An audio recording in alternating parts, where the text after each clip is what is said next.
decidir um processo, o juiz precisa conhecer bem o assunto tratado na ação. Isso quase sempre leva tempo e atrasa os julgamentos. Um entrave que pode ser resolvido com a especialização de varas. No sul do país, a prioridade tem sido o combate ao contrabando. Analice Bolzan esteve na fronteira do Brasil com o Paraguai, um lugar onde os criminosos ainda desafiam a fiscalização.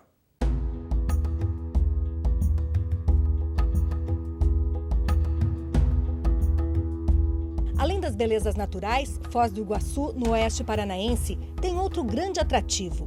O comércio na fronteira com o Paraguai leva milhares de brasileiros às compras em Cidade Leste, principalmente em tempos de economia aquecida e dólar baixo.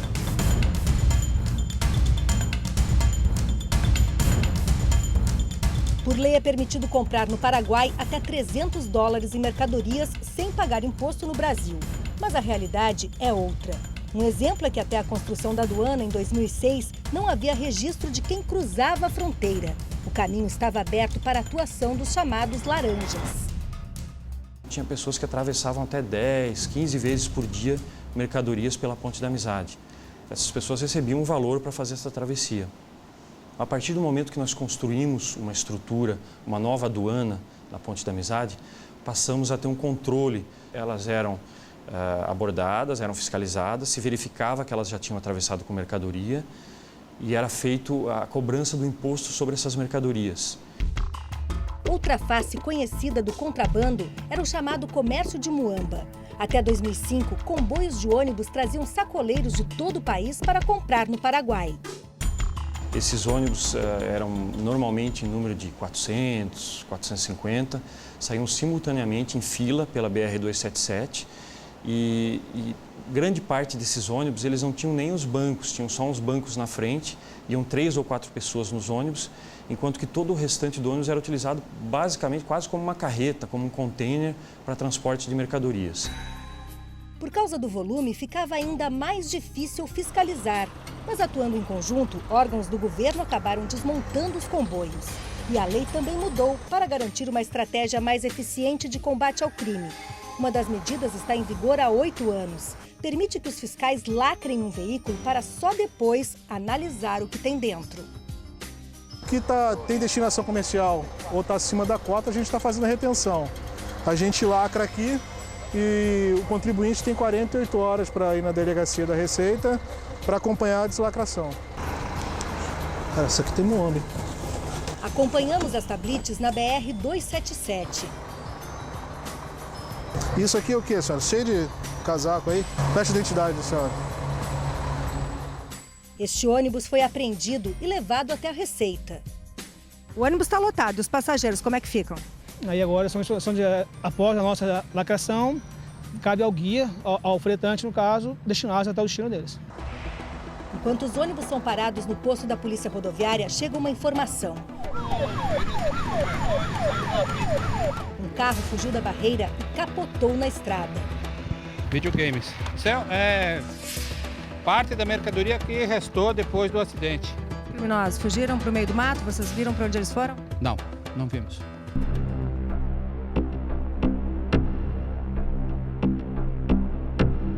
Às vezes você pensa em começar a fiscalizar e já sabem. É incrível. Com uma fiscalização mais atuante nas estradas e na fronteira, os criminosos acabam criando novas estratégias. Este já não é mais o único caminho. Pela Ponte da Amizade, que liga o Brasil ao Paraguai, circulam diariamente até 50 mil pessoas e 20 mil veículos. Todo esse movimento é para passar na aduana, onde é feito o controle das mercadorias que entram no Brasil. Mesmo assim, o tráfico, o contrabando e o descaminho são os principais problemas da região. Isso porque, além daquela porta de entrada oficial, existem mais de 1.000 quilômetros de fronteira que precisam ser fiscalizados. Em linha reta, são apenas 160 quilômetros. Mas os recortes da costa do Rio Paraná e do Lago Itaipu aumentam esta extensão. Pequenas baías se transformam em portos para o transporte de mercadorias ilegais.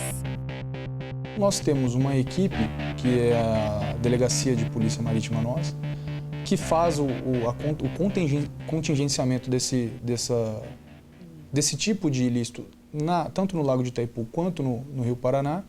E além disso, nós temos equipes terrestres que dão o apoio. Muito perigoso você descer aqui sem uma proteção.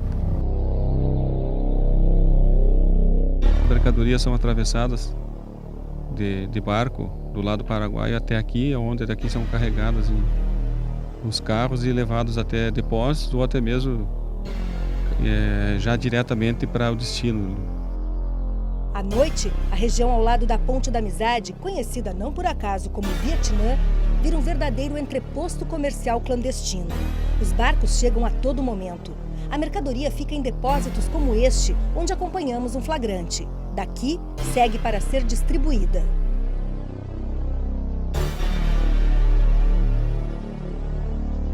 Já é condicionado de uma maneira que, para descer lá os barrancos, de uma forma que possa ser carregada através do barranco.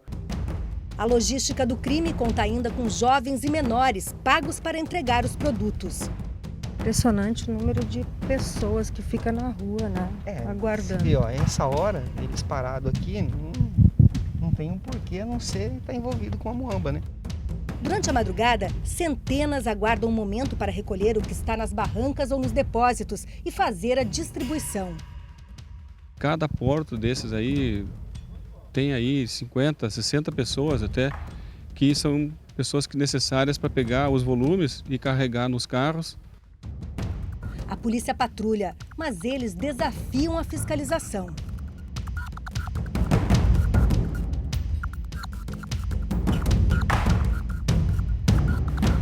A maior parte do que é apreendido vem parar na Receita Federal. São mais de 70 milhões de reais em mercadorias. Muitas serão doadas a entidades ou leiloadas. 2010 foi o maior volume de apreensão que a Receita já fez. Foram quase 120 milhões de dólares de mercadorias e veículos apreendidos. Comparado com o ano anterior, que foram 80 e poucos milhões, é uma evolução grande. Já as drogas ficam neste depósito da Polícia Federal até serem incineradas. O ano passado, nós registramos um aumento nas apreensões na ordem de 600%. Não quer dizer que está entrando mais mercadoria, quer dizer que o trabalho policial está sendo mais efetivo. Os cigarros contrabandeados também são destruídos. Só no ano passado, esta máquina inutilizou quase 3.000 toneladas.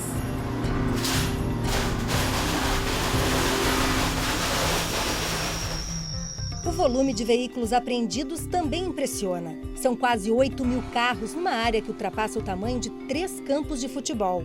Em dinheiro, o valor chega a 175 milhões de reais. Um dos motivos é que a cada 2 horas, um veículo é apreendido por contrabando e descaminho em Foz do Iguaçu.